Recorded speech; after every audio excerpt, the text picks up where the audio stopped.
right, candidate conversations continues. All those C words all back to back. We love alliteration on the show and at this company for that matter. All right, and this is your chance to directly interact with the candidates. And you too can find out more about them as they seek your endorsement as senators in the forthcoming 37th Guam legislature. We have two more candidates. Harvey Egna is representing the Republican of Guam. Harvey, very nice to meet you. Thank you. And thank you for being in here. And Franklin Meno, way over there, representing the South again. Southern Yes, Pride. sir. Southern Pride here in Harmon. Third time's a charm, they say. There you go. So we're looking forward to hearing some of your thoughts on the issues, your platform. Yes, but we'd like to give each of you, starting with Harvey Egna, 1 minute to just kind of tell all of our viewers a little bit about yourself. Sure. Thank you. Appreciate the opportunity to talk to the public and to be on your show. My name is Harvey Egna. I'm a resident of Jonia and been on Guam here for about 10 years. My wife's a school teacher. I have 4 children, 3 teenage daughters, and 1 young guy who goes to elementary school. This is my first time running for office. I recently retired. I've spent 35 years in financial services with particular experience in budgeting and other specialties such as audit and public finance. And I'm really looking forward to using that expertise if I'm fortunate enough to have your vote as a candidate this year. All right, thank you very much, and best of luck to you. Thank you. All right. Franklin Meno, again, you said you've run before. Unfortunately, yes. you came a little bit short and everything, but Yes. Now's your time to introduce yourself once more to the people. Hafade, buenas to Guam. Guam si Franklin Meno, maagan si bunker, malalago pa Democrat, pa Senador, number 19 kibalat, Toton Malesu, sumasaga na lan. Uagadesi hamju, jang insinya nai ju unu na botamu, jabay sangani hamju ni jokut plan. Good morning or good afternoon, the people of Guam. Half a day. My name is Franklin Meno. They call me Bunker. I have some plans going forward in this 37th legislature, and I hope to share that with you today. And thank you very much, KOM and Jason, for the opportunity. We're very happy to have the both of you. Appreciate you. All right, and I just got to ask Bunker real quick, where did you get that sanahi? That is absolutely beautiful. Jason Polino, his mom used to set up camp in Risu at the crab festival. So one day he called me for a rescue, and I had to weld something in the trail to get him out. And he asked me how much he has to pay me, and I said, from your heart, whatever it is. And he showed up with this.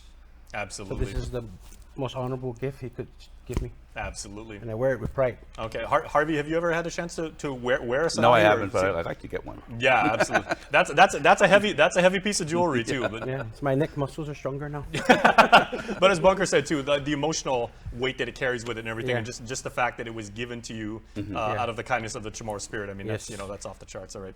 Okay, gentlemen, 1 minute each for these 3 rounds of Q&A. We might even have time for some Instagram questions. But Harvey, I'd like to start with you. The bio that you submitted on KUM.com. Very, very impressive. It also lists among your priorities, and you mentioned your background in financial services, but the one that stands out to me is you want to increase citizen-friendly services such as Saturday hours at Rev and Tax. Yes. How do you plan on pulling that one off? Well, what I'd like to do is the government exists to serve people. People shouldn't have to schedule their life around the government. And whenever I go to Rev and Tax and I look at the driver's license line, people are taking a day off to go and renew their driver's license or apply for their driver's license. Why not have Saturday hours?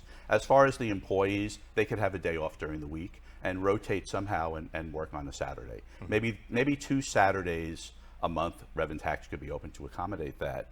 And that could be a stepping stone toward automating that process. Right now you can mail in for your driver's license, but why not work toward automating that process and not having to spend a day of your life standing online in the heat waiting to update your driver's license. I'm sure the fine folks at Rev and Tax, Daphne Shimizu and her team over there, I mean, if there is any agency that has really embraced technology and process automation and everything, it would be Rev and Tax. They're doing a great job. Yeah.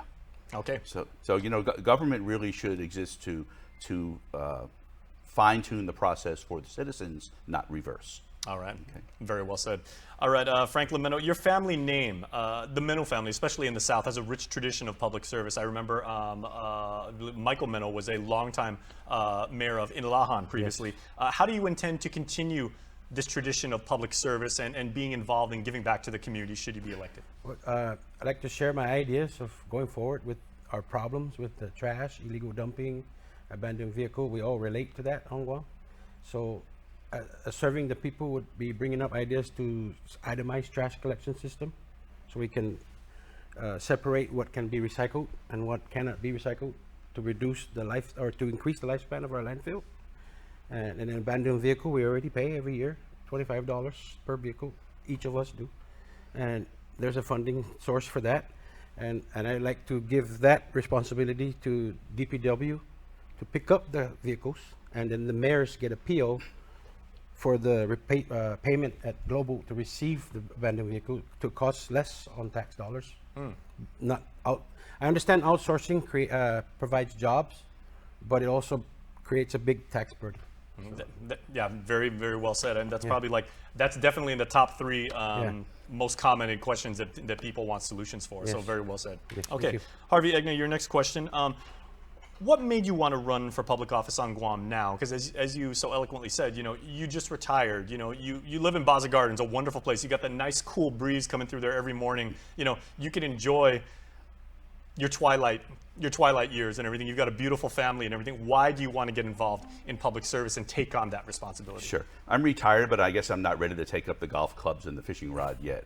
And I feel that I do have the expertise that I've gathered throughout my career in financial services, and could use that to help Guam, particularly in areas such as budgeting and finance. In the world of banking, we go through 4 audits a year. And I know Guam is kind of wrestling with that process now and trying to expand that process so that it covers all of the departments and making audit more of a factor of life rather than kind of an occasional part of what's going on in the government. Sure. Budgeting seems to be more of a rubber stamp than actually a heart-rendering process, which it really should be. If I was a senator, I would be looking at a budget with a red pencil, and there'd be marks all over that paper. There's no such thing as rubber stamping a budget when it comes to me. So I think we need to take that type of critical look at spending almost $1 billion a year. Have you ever had have an audience with the folks over at BBMR? No, Mr. Carlson and his team. No. Okay, I'm sure they're watching right now. They're probably going to get wind of this. I'm sure they'd love to have conversations with you about some of your ideas. So best of luck with that. All right, back to Bunker Meno. What did you learn from your first attempts at running for a campaign, and what will you do anything differently this time as you seek public office? Yeah, the first time in 2018, I just couldn't afford heavy campaigning, signs and stuff like that. So I hand painted them. Was my best effort, and met people occasionally in public and asked for their support, explained my ideas. Second time around, COVID. I'm diabetic, so I just avoided the crowds, so I didn't want to catch it. Sure. But this time around, I'm walking up to people in Cosules and wherever I go and just say, hey, my name is Franklin. And I explain to them what I have in mind. And a lot of people relate to me because we came from the same side of the fence. We struggle. Hardship and struggle go hand in hand. And how you deal with it is the choices you make. Totally agree. So endearing yourself to the people because you can relate with them. Yes. Absolutely. Yes. I know what they go through because I came from humble beginnings. And I worked hard through the late 60s and 70s as a farmer. I went to school to get away from farm life and took a day off at school. I learned while I was there, but it's hard life being a farmer. It is. It is. Let me just ask you, if you are in fact elected, will you insist that the constituency and people like me, do we have to call you Senator Meno, or can we just call you like Senator Bunker? Yeah, Senator Bunker's fine. That's who I am. Yeah, there you go. Franklin's my official name, but Bunker's acceptable. Everybody accepted it already. There you go. It took me a while, but here I am. Nothing more genuine than that. Thank you. Yes, sir. Okay, and Harvey Egna. One thing again, going back to that bio that's running right now, like if you guys want to go to KUM.com, you can see the bios of all the candidates that have registered. And if you are a candidate, please make sure that you fill out the form. We'd love to see your bio. One thing that stood out is you said you would like to recruit criminologists from off island to augment GPD. What other plans have you, and go into a little bit about that as a function of making Guamanians feel safer? The two important issues facing Guam right now are the economy and crime. And it's clear that we keep going through this. We can't attract enough people to GPD.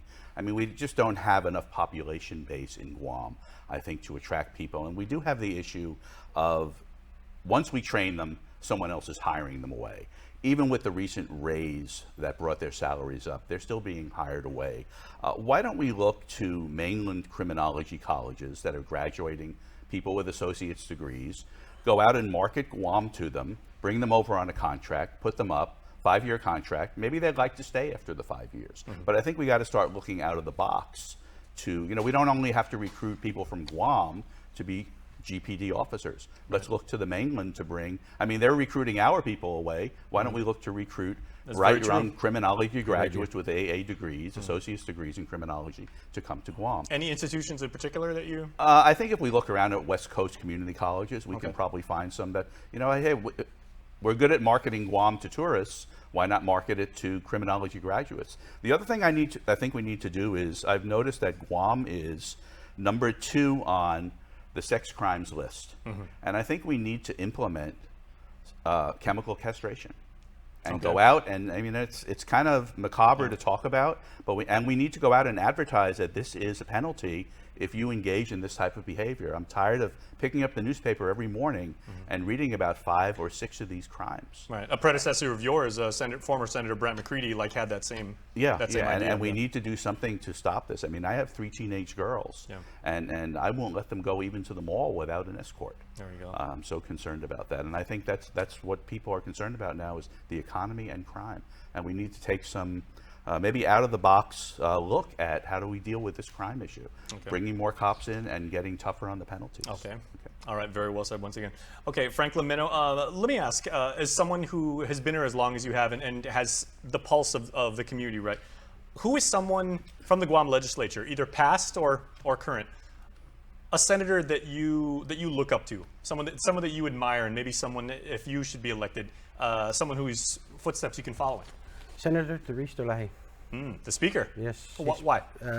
She supports medical, to change our medical issues we have here with the lack of accountability with some of the doctors we have. So I'm a victim of malpractice, and since she started fighting, she's also fought for other bills that I paid attention to, and I think she's a true fighter as far as the person I look up to would be her and Clint Ridgell. Because So he stuck to his word, and he deserves all the honor he gets.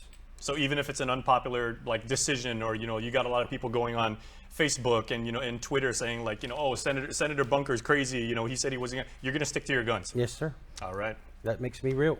There you go. I stand my ground. If I'm wrong, I'll own it. Well, we asked Angela Santos. I'm sure you saw in the last segment. Yes. What her campaign slogan was. That's what makes me real? Is that your campaign slogan? It's the people's time. The people's okay. It's the people's time. Very nice. And Harvey, do you have a campaign slogan? It's accessibility, integrity, and transparency. Very nice. Yeah. I'm loving what I'm seeing with the marketing here, you guys. Very, very nice. Okay, I believe we have time for a couple Instagram questions, gentlemen. Okay, we'll ask number 1 again, and this is the same question that we asked our previous guest. This comes from _Vin Pangilinan on Instagram, and Vin says, what can you offer to the people of Guam, starting with Harvey, that we have not heard before? I think what I would offer is a very, very critical look, a very sharp red pencil taken to our budget. I think there is a lot of waste in our budget. Right now we seem to be very free spending, and we're very free spending while the money seems to be very, very available. That money's going to run out. We have a lot of money sitting in the bank really doing nothing that's supposed to be helping our folks through this pandemic process. But we seem to be on a spending spree. I feel that we need to lower taxes to help our businesses, which in turn will help our consumers. So one of the first things I would do would be to propose that we lower the gross receipts tax down to at least 4% and revisit that tax every 2 years. But we need to take a look at our tax structure. We need to take a look at where the money's going, because in 2 years, when we've inflated all these salaries, we need to have the revenue coming in to pay them all, plus everything else that we've been spending on. So we need to take a real critical look and look out a few years as to how we're going to pay for everything that we're spending. And Ronald Reagan had a saying. He said, it's not that people are taxed too little, it's that government spends too much. And I've always remembered that quote. Very nice. Also had really, really good hair. Yeah.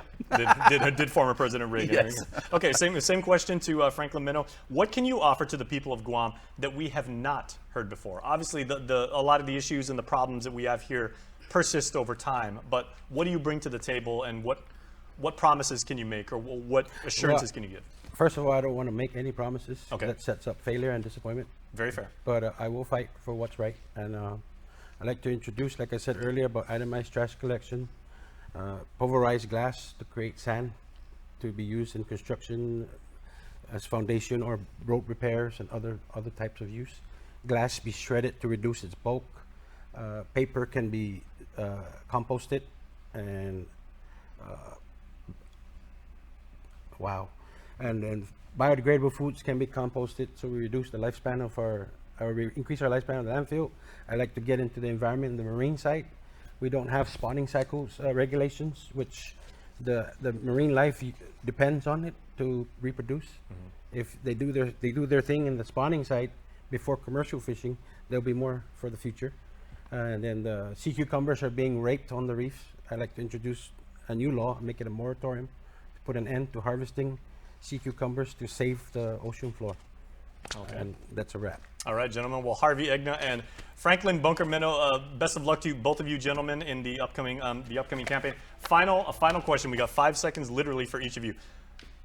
What is the greatest song that has ever been recorded, in your opinion? Harvey. Oh, the greatest song? Yeah. I told you we weren't going to do any curveballs, but this is... we want to tap your musical savvy, in your opinion.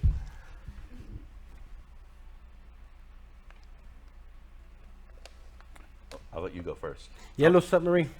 Yellow Submarine, Yeah. Very nice. We all live in a Yellow Submarine. Very, Yeah. very nice. Okay, you had to go with the Beatles. Yes, It's sir. hard to go wrong with that. Came right natural. There you go. Yeah. There's a song I love from the 70s. It's called Tracy.